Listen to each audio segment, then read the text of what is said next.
பலாக்கொட்டையுமே சுண்டல் போட்டு குழம்பு வைக்கலாம். புளிக்குழம்பு எண்ணெய் ஊற்றி காஞ்ச உடனே கடுகு போட்டுக்கோங்க.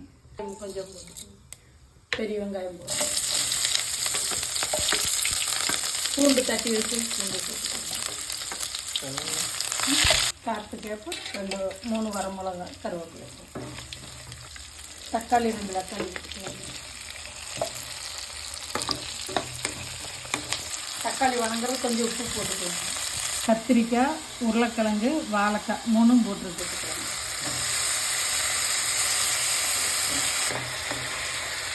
மல்லித்தூள் கொஞ்சம், தனி மிளகாப்பொடி கொஞ்சம், காரத்துக்கு குழம்பு மிளகாப்பொடி 1 ஸ்பூன், மஞ்சள் தூள் கொஞ்சம். சுண்டலும் இது பலாக்கொட்டையும் வேக வச்சு அப்படியே போட்டுக்கலாம்.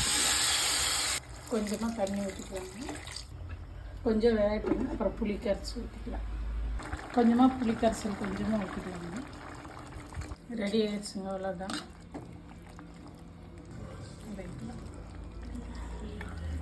இதுக்குள்ளே கருவாடு போட்டு வச்சாக்க அதோட சூப்பராக இருக்குது.